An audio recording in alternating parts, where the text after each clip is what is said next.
E neste momento, passamos a palavra à mediadora, novamente, Thaís Aleluia, para ler o currículo da segunda painelista, que vai discorrer sobre a tarifação do dano moral 4 anos após a reforma trabalhista.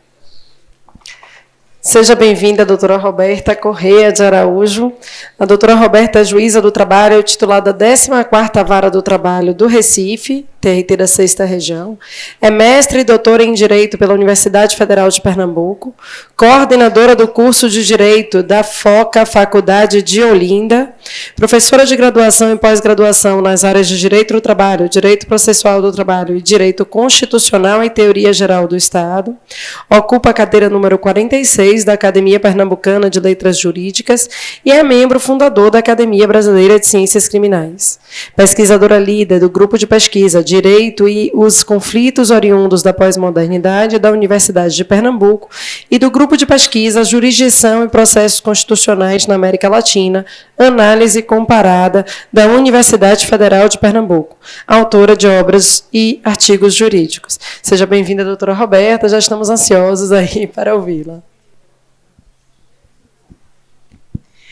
Boa tarde a todos e todas.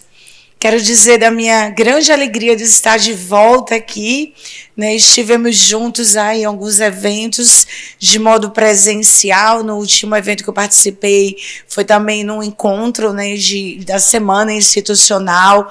Nos encontramos também de modo online durante essa pandemia e agora com muita alegria eu retorno.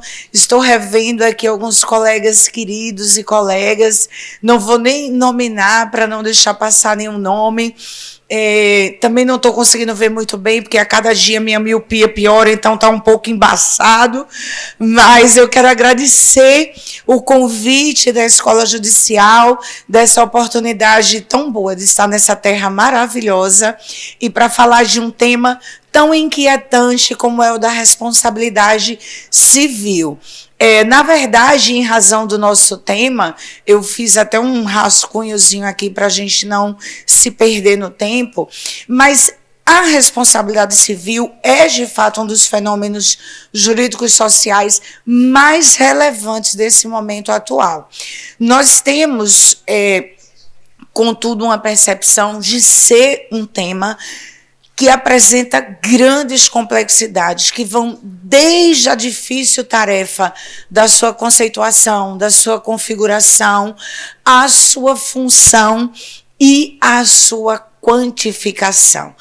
A doutrina e a jurisprudência têm se debruçado incessantemente buscando consolidar realmente um conceito para essa espécie de danos extrapatrimoniais. E na trilha desse caminho, nós podemos observar uma superação de um conceito inicialmente absolutamente negativo de dano extrapatrimonial, que o associava a toda lesão, a bem ou interesse que não pudesse ser reduzida ou comercializada em dinheiro, né, que não tivesse um conteúdo patrimonial, para uma evolução a um conceito chamado de positivo, né, que tem associado dano moral, como tem sido dito, usado pela doutrina majoritária dos últimos anos, aquilo que se convencionou chamar de dor, tristeza, sofrimento e humilhação causados injustamente a alguém. E aqui eu já trago um primeiro aspecto importante, com a devida vênia, na compreensão de que essa vinculação do conceito de dano moral a sentimentos ou sofrimentos, a sensações íntimas ou percepções psicológicas, que são necessariamente aspectos subjetivos, intangíveis, inaveriguáveis, que variam por definição de pessoa para pessoa de modo significativo, me parece bastante equivocada e finda por banalizar a cláusula geral de proteção a pessoa humana, intensificando também a propositura de ações infundadas sobre os mais diversos argumentos que resultam em sofrimento. Nós estávamos conversando aqui, eu e o doutor Pedro Lina, antes de iniciar o painel, e eu passando para ele algumas situações que são preocupantes e que mostram como essa abrangência do conceito de dano moral ligado a emoções e sentimentos tem desencadeado situações inusitadas e absurdas. Recentemente nós tivemos, por exemplo, o STJ se pronunciando sobre uma ação ajuizada objetivando o dano moral por um marido contra o amante da esposa, porque descobriu que estava sendo traído e ele se sentiu profundamente ferido e magoado com aquele amante e queria obter indenizações por danos morais. E nessa decisão, o STJ vem então e diz, olha, ele não violou nenhum dever jurídico, porque ninguém tem um dever jurídico de zelar pela fidelidade do cônjuge alheio, de modo que o seu sofrimento não pode ser suficiente para gerar dano moral. Essas situações inusitadas e absurdas, elas também existem no âmbito da justiça do trabalho. Nós temos visto diversas ações que chegam a ser pitorescas, como aquela que foi julgada também há um tempo atrás pelo nosso colega Platon, que hoje está na Enamate, em que um trabalhador pedia dano moral por ter desenvolvido uma fimose, alegando que isso foi em razão do seu trabalho de levantar peso. Né? O nosso colega Platão, inclusive, ele registra em sua sentença que é preciso muita coragem para se ajuizar uma ação alegando que se contraiu, se desenvolveu uma fimose por conta do seu ambiente de trabalho e ainda responsabilizar o seu empregador. Torna-se realmente cada vez mais premente, me parece, desvincular o conceito de dano moral a essas disposições emocionais que são complexas, seja quais forem o seu teor, para vinculá-los a noções jurídicas consolidadas, construídas e tuteladas pelo ordenamento jurídico e garantidas constitucionalmente. O dano moral não se restringe a dor, tristeza e sofrimento e nem é definido por eles. O dano ele se manifesta pela lesão a algum dos substratos que compõem a própria e conformam a própria condição humana. O ser humano enquanto ser humano, a sua personalidade e a sua dignidade como um valor absoluto, fundante dos direitos fundamentais, como tem sido hoje defendido por uma balizada doutrina, de maneira que não é necessária a existência de dor, de sofrimento e de angústia, e nem também isso pode ser o balizador das nossas decisões em reconhecer dano moral. Pode haver, inclusive, violação à dignidade da pessoa humana sem que haja quaisquer desses elementos emocionais ou psíquicos na vítima, porque, na verdade, eles são consequências, sendo eles consequência dessa violação à dignidade humana e não a sua causa. Essa compreensão, ela me parece mais adequada e ela traz para o epicentro dos alicerces da responsabilidade civil a ênfase na pessoa humana, na pessoa da vítima, na defesa da sua existência digna e na sua justa reparação, em detrimento dessa clássica ênfase na pessoa do ofensor e na sua conduta reprovável. A função da reparação do dano moral, ela também não é contemplada por uma unanimidade doutrinária e jurisprudencial de entendimentos, mas é possível identificar uma inclinação jurisprudencial majoritária no STF e no TST, que reconhece que há uma dupla função da indenização por dano moral, um caráter punitivo e uma natureza compensatória, né? Uma vez que não há como se restituir esse status quo da vítima. Há aqueles que falam de função pedagógica, função preventiva, são tantas as funções que hoje se debatem da indenização por dano moral. Me parece que o mais correto é nós podermos concebê-la como uma sanção que é consequência ou corolário lógico e normativo da violação de um dever jurídico e que, como não é possível reparar esse status quo, ela se materializa, esta sanção, em uma reparação pecuniária. E é disso aí que resulta o terceiro ponto da grave problemática em relação ao tema da responsabilidade civil, que se refere à quantificação dessa reparação. E esse também é o campo em que a discricionariedade judicial se mostra de fato mais desenvolta. Nós temos dois sistemas que a dogmática jurídica oferece para a reparação pecuniária desses danos morais, o sistema tarifário, né, e o sistema aberto. No primeiro, nós temos uma pré-determinação legal ou jurisprudencial do valor da indenização, e o juiz é um mero aplicador dessas regras, observando esse limite estabelecido em cada situação.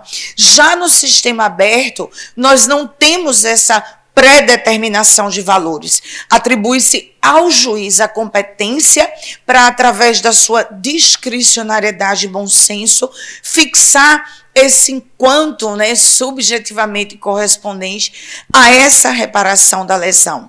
No Brasil, sempre houve uma resistência muito grande a esse sistema de tarifação, privilegiando-se esse sistema de arbitramento judicial como mais adequado para se valorizar o dano moral de forma justa e de forma razoável. E essa é uma das tarefas mais árduas para nós, julgadores. Como chegar a uma reparação justa e razoável do dano moral? O magistrado, ele na prática, ele recebe o quê? É um cheque em branco? A doutrina e a jurisprudência brasileira têm se debruçado ao longo dos anos sobre esse problema. Porque se, de um lado, as técnicas de puro tabelamento do valor da indenização inviabilizam a avaliação dos prejuízos efetivamente sofridos pela vítima, a análise das peculiaridades e particularidades do caso concreto, por outro lado, o arbitramento dessa indenização não pode resultar em uma reparação irrisória e nem tampouco servir de enriquecimento injustificado para o ofendido. O arbitramento dessa indenização por danos extrapatrimoniais precisa guardar correspondência com o interesse jurídico que efetivamente foi lesado, de acordo com a avaliação concreta do juiz, e para isso é importante ter um mínimo de critério quando dessa quantificação, tal como tem buscado fazê-lo o STJ, que desenvolveu, inclusive, esse método bifásico através do ministro Paulo de Tarso Sanseverino. Eu não vou aqui tratar desses critérios, porque eu sei que eles serão brilhantemente expostos, né, pela desembargadora Débora Machado na sua intervenção, mas eu quero apenas ressaltar que a fixação do valor da indenização do dano extrapatrimonial constitui-se, dentro dessa complexa temática da responsabilidade civil, o ponto de maior controvérsia doutrinária e jurisprudencial. E isso descortina a relevância, a necessidade de se pensar acerca de critérios objetivos, ainda que mínimos, mas que sejam basilares para essa justa fixação. A realidade é que, sem parâmetros explícitos para essa quantificação, as indenizações não têm uniformidade nas decisões e nos tribunais, e isso resulta, não raras vezes, em insegurança jurídica e quebra da isonomia de tratamento que deve ser conferida a todos os cidadãos. Esse, inclusive, foi um dos pontos centrais invocados pelo legislador para justificar a regulamentação do dano extrapatrimonial no âmbito das relações de trabalho. Contudo, não poderia ser mais equivocada a forma com que isso foi feita.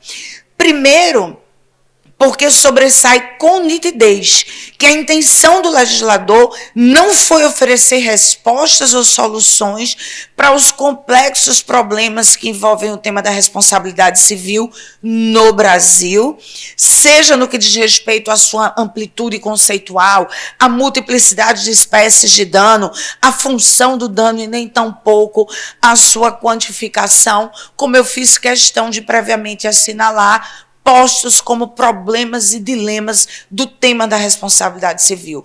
Porque se assim quisesse fazê-lo, nós estaríamos diante de uma reforma legislativa do Código Civil e não da CLT, que tem um restrito âmbito de abrangência para alcançar apenas as relações de trabalho.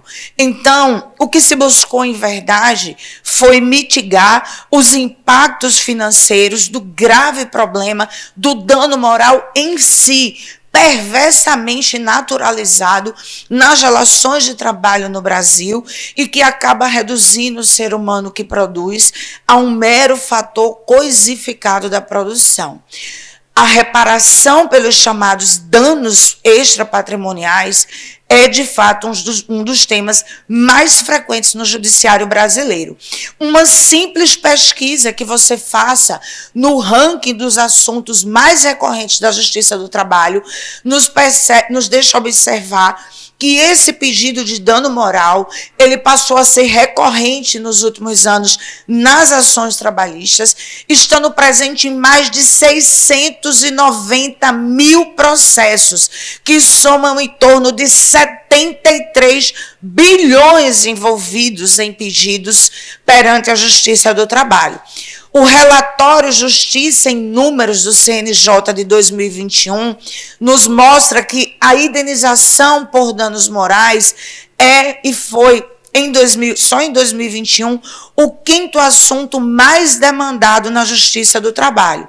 Porém, esse mesmo relatório Justiça em Números mostra que na Justiça Estadual esse tema é o segundo mais demandado, atingindo, e eu trouxe o número, 1.655.989 só de ações consumeristas envolvendo dano moral no ano de 2021, grande parte delas ações infundadas, abusivas, baseadas em mero aborrecimento, mas nós não verificamos nenhum movimento do Poder Legislativo no Brasil para empreender reformas que fossem necessárias para represar esse tipo de ação no âmbito da justiça comum, apenas no âmbito da Justiça do Trabalho, que é muito inferior a esse número que nós encontramos na justiça comum. Os parâmetros legais que foram impostos para apreciação desses pedidos no âmbito da Justiça do Trabalho, elencados lá no título 2A, inserido pela Lei 13.467, para discipliná-los no artigo, entre os artigos 223A a 223G, nós temos por trás deles a exposição de motivos, onde o relator do projeto, ele apresentou 3 argumentos de pasmar para essa alteração legislativa, argumentos centrais. O primeiro deles, ele diz que o ajuizamento de ações visando a indenização por danos morais e o dano existencial é um fenômeno crescente na Justiça do Trabalho e que, diz ele, Muitas vezes, isso consta lá na exposição de motivos, decorrente de mero descumprimento da legislação trabalhista, sendo concedido com razoável constância pelos juízes do trabalho. Item 2, que há uma total falta de critérios objetivos na sua fixação e o alto nível de discricionariedade conferido ao magistrado trabalhista na fixação judicial dessas indenizações trazem insegurança jurídica.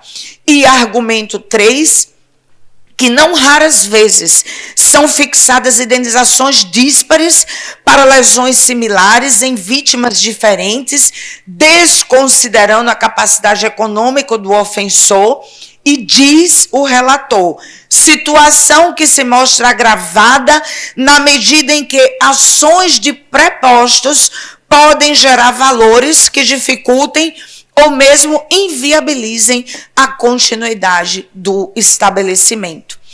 Esses argumentos, contudo, eles não são jurídicos, não se sustentam. Primeiro, porque o crescente número de ações envolvendo pedidos de dano moral é um fenômeno que assola todos os ramos do judiciário, como nós já mencionamos. Não se trata, portanto, de uma situação particular da Justiça do Trabalho que justifique um tratamento legislativo peculiar e diferenciado. E embora a noção de que o dano deva considerar a capacidade econômica do empregador não foge, não está ausente das nossas decisões, o que me parece inconcebível é colocar o relator em uma alteração legislativa como elemento central deste problema, o fato da ação do preposto poder resultar ou inviabilizar a continuidade do empreendimento por resultados de prejuízo por dano moral. E aí, colegas, sem prejuízo do casuísmo que revele a veracidade dessa tese da indústria do dano moral na Justiça do Trabalho, o fato é que, na verdade, ela encobre algo muito mais grave do que o desejo de se enriquecer à custa de danos perpetrados, que é a indústria da irresponsabilidade empresarial neste país. O que mitiga o problema das condenações que envolvem dano moral no âmbito da Justiça do Trabalho não é a limitação de valores, mas é a responsabilidade na gestão do trabalho dentro do ambiente empresarial. A ênfase está nas culturas e práticas organizacionais que precisam implementar ações preventivas que se comprometam com a dimensão humana do trabalho e o bem-estar nas relações no ambiente de trabalho. A indenização mínima em casos de dano moral só interessa a quem prefere continuar com os erros a investir no aperfeiçoamento da sua gestão, do seu gerenciamento, para que o discurso de respeito ao trabalhador se transforme em prática de igual teor dentro das organizações empresariais. Critérios racionais são, sim, importantes e necessários, mas eles já são estabelecidos em sede de doutrina e de jurisprudência. E nós temos, ao contrário, no âmbito da Justiça do Trabalho, uma posição muito mais tímida, muito mais refratária a largas indenizações do que nós temos na Justiça Comum. Eu estava comentando com o doutor Pedro Lino, por exemplo, que recentemente eu ganhei uma ação de dano moral que eu ajuizei contra a empresa aérea Delta, porque fiz uma viagem, eu, minha mãe e meu filho, a Nova York, ficamos jogados no aeroporto, porque houve um overbook que eles tiraram todos os brasileiros do voo para substituir os brasileiros por americanos. Eu intentei essa ação e o resultado da indenização fixada foi de R$40 mil. Eu observo nas nossas ações, nas ações que passam pela nossa competência, trabalhadores que, por exemplo, são privados até de água potável, de banheiro decente no seu ambiente de trabalho, sujeitos a condições degradantes de trabalho e que recebem do judiciário trabalhista indenização que é de 4 mil, 5 mil, 10 mil. Lá no meu regional, eu até brinco dizendo que tudo vale 5 mil lá. Qualquer dor vale 5 mil reais, porque esse é um patamar infinitamente inferior àquele que nós encontramos na justiça comum, que diz respeito a danos que, no mais das vezes, não violam a dignidade da vida humana, a própria condição humana do trabalhador, como é o que nós lidamos no nosso dia a dia. Então, a par da ausência de verossimilhança desses motivos, ou dos motivos arguídos para a alteração legislativa, eu quero tecer breves considerações aqui sobre o nosso artigo 223G. Eu já recebi a primeira bandeirada, né? Então vamos seguir em frente e observar o nosso artigo 223G, estabelecendo critérios para apreciação judicial de pedidos de indenização por dano extrapatrimonial e para quantificar o seu valor, incluindo valores tetos. E nesse artigo reside, de fato, a discussão doutrinária e jurisprudencial mais aguda, mais complicada dessa alteração legislativa. As ofensas são caracterizadas como leve, média, grave e gravíssima, e o valor da indenização por danos extrapatrimoniais calculados, devidos ao trabalhador, né? Calculados com o quê? Com base no seu último salário contratual. E que servirá também de limite máximo para o quanto indenizatório, considerado os tetos monetários estabelecidos, o sistema tarifário raiz trazido para o âmbito da Justiça do Trabalho. Essa disposição normativa, ela viola, ao meu ver, e a um só tempo, o princípio da isonomia, da dignidade humana, da não discriminação, da proteção ao trabalhador, bem como da garantia de vedação ao retrocesso social, além de afrontar a autonomia do Poder Judiciário. A imposição de um sistema de tarifação de indenização com teto limite, existindo exclusivamente no campo das relações de trabalho, sem que haja no âmbito de outras relações interpessoais e jurídicas, se descortina, sim, como uma clara discriminação negativa e pejorativa dos trabalhadores em relação ao cidadão em geral, na escala de tutela legal e jurisdicional. Pessoas envolvidas em uma mesma tragédia, como o desabamento, por exemplo, de um elevador dentro de uma empresa, e no qual se encontra um cliente consumidor e o assessorista que está ali, e eles irão receber, porventura, decorrendo lesões desse desabamento, eles vão receber indenizações distintas, um por ser um cliente e o outro por ser um trabalhador. As indenizações serão discrepantes. Não é possível e nem admissível que o legislador destine um tratamento diferenciado e discriminatório aos trabalhadores, como se pela relação jurídica em que eles estão inseridos, eles fossem erigidos a um patamar de ser humano de segunda categoria. Ao contrário, trata-se de uma verdadeira discriminação que é vedada não só pela Constituição Federal, mas pelos tratados internacionais de direitos humanos que são ratificados pelo Brasil.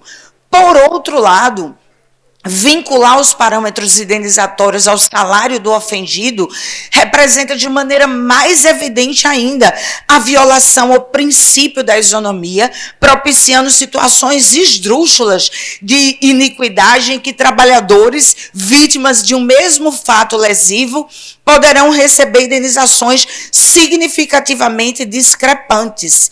Essa discriminação em face da renda do trabalhador, positivada através dessa utilização do salário como forma de cálculo dessa indenização, é totalmente contrária à valorização social do trabalho e à dignidade do trabalhador. Mas não é só.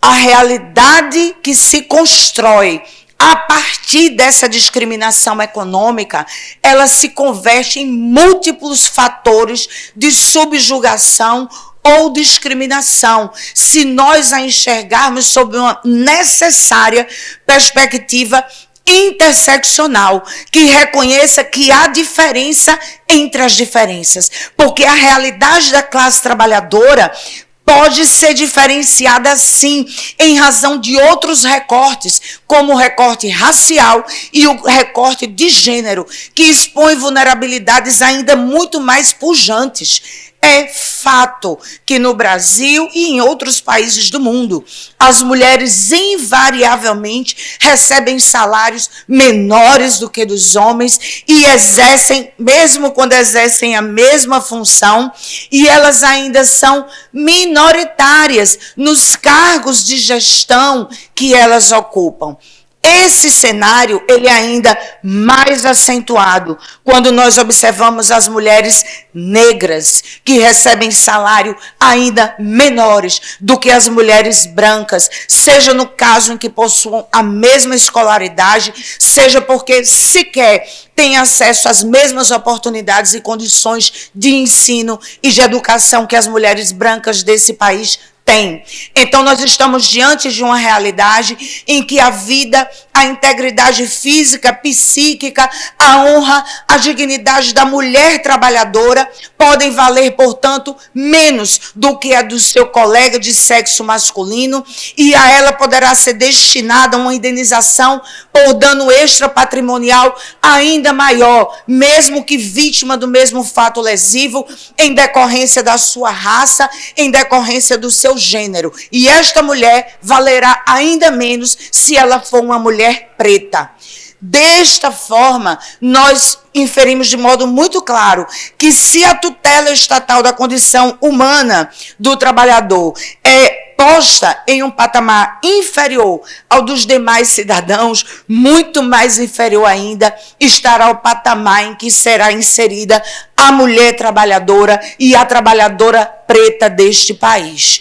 Por outro lado, ao fixar um limite máximo para o valor da indenização pelo dano extra patrimonial, o legislador desconsidera as situações individualizadas que devem ser analisadas à luz do caso concreto pelo magistrado, levando em consideração as peculiaridades e, além disso, ser um impedimento para a reparação integral do dano. O sistema de tarifação da indenização pelo dano moral, ele é rechaçado pela Constituição Federal, na medida em que ela, a Constituição, consagra o princípio da reparação integral e a noção de proporcionalidade entre a reparação e o agravo. Essa reparação dos danos, portanto, ela precisa ocorrer de forma integral, acontecer ou ser estabelecida de acordo com a extensão do dano, como é proclamado no artigo 944 do Código Civil. E ao impor uma tarifação com valor máximo compulsório para a indenização, o direito da vítima de receber uma reparação integral que seja proporcional ao agravo, ele é vulnerabilizado, claro. Neste sentido, inclusive, foi o julgamento do Supremo, na DPF 130, quando disse que os limites estabelecidos na lei de imprensa não foram recepcionados pela Constituição. Além disso, esses parâmetros compulsoriamente estabelecidos tiram do julgador, como nós mencionamos, a autonomia de julgamento. E ao Poder Judiciário deve, sim, ser assegurada a autonomia para caracterizar a ofensa com base na gravidade que ela tem, determinar a quantia adequada e necessária para quantificar o dano, observando a proporcionalidade que está prevista lá no artigo 5º, item 5 da Constituição, e a razoabilidade. E esse princípio da proporcionalidade explicitado na Constituição, ele só pode se materializar diante de uma situação concreta. Ou seja, é necessário não enseja uma disciplina legal a priorística que leve em conta modelos abstratos de conduta, porque o universo do comportamento humano, ele constitui uma realidade dinâmica, multifacetada, que está em constante evolução. Então, não é possível e nem admissível ao legislador ordinário graduar e limitar de antemão os limites pecuniários da reparação, diante exatamente como o doutor Pedro Lino bem colocou, da miríade de situações que podem surgir com peculiaridades e distinções no dia a dia das relações de trabalho. Nos nossos tribunais, vou falar rapidamente, que eu já estou esperando a próxima final bandeirada aqui diante de mim, nos próximos... Ok, então. Nos nossos tribunais do trabalho, ao longo desses últimos anos, eu fiz questão de fazer uma pesquisa para a gente abordar isso aqui. Nós observamos uma oscilação das decisões quanto ao tema da tarifação do dano moral. Nós temos alguns regionais com expressa declaração em controle difuso e incidental de inconstitucionalidade do artigo 8223G. Essa declaração nós vamos encontrar no TRT2, no TRT3, no TRT4, no TRT8 e no TRT23, tendo como fundamento comum o entendimento de que a limitação dessa reparação por danos extrapatrimoniais nas relações de trabalho viola os princípios constitucionais da dignidade da pessoa humana, da isonomia e da reparação integral.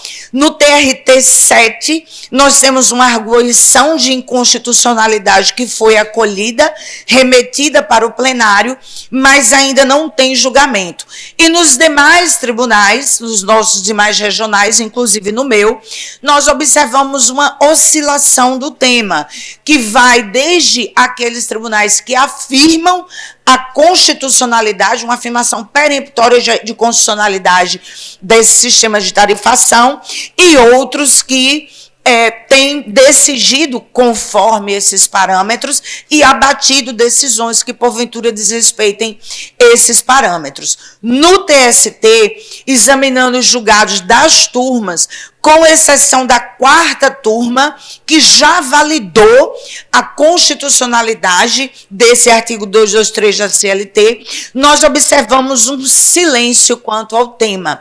Se vocês analisarem as decisões turmárias do TST, a gente pode observar que eles têm utilizado a barreira, né, da cláusula de reserva de plenário e simplesmente não analisam os parâmetros fixados no artigo 223G, utilizando para tratar da matéria outras normas infraconstitucionais, mas não enfrenta diretamente o tema, e eu acredito que acertadamente o TST deve estar aguardando essa decisão definitiva do STJ, que hoje esses artigos, nós sabemos, eles são objeto de 4 ações diretas de inconstitucionalidade, 2 delas propostas pela Ana Matra, uma pelo Conselho Federal da OAB e pela Confederação Nacional, né, dos Trabalhadores da Indústria.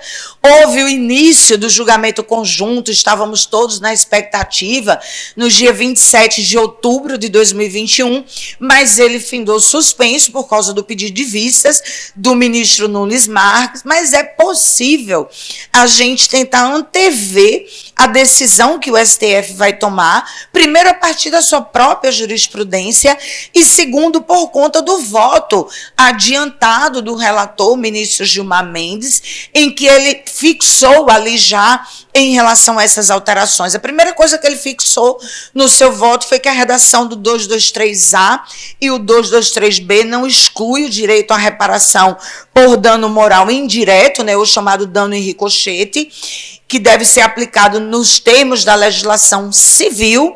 Depois ele estabeleceu que os critérios de quantificação de reparação por dano extrapatrimonial deverão ser observados pelo julgador como critérios orientativos e, se necessário, ultrapassá-los com uma fundamentada decisão judicial, ou seja, ele declara que são constitucionais, mas devem ser observados de modo como diretriz orientativa, podendo sim haver a ultrapassagem daqueles valores, mas o juiz terá que considerar as circunstâncias do caso concreto e estabelecer uma fundamentação razoável. E essa me parece, de fato, a melhor solução. A estipulação de critérios e parâmetros para o cálculo da indenização do dano moral, ao meu ver, não se constitui um problema por si só. Ao contrário, eu considero importante e até mesmo necessário, não apenas no âmbito das relações de trabalho, mas no campo da responsabilidade civil, desde que, obviamente, não se imponham vieses díspares, geradores de discriminação, e nem se imponham limites máximos ou mínimos obrigatórios. O STJ tem construído esses métodos.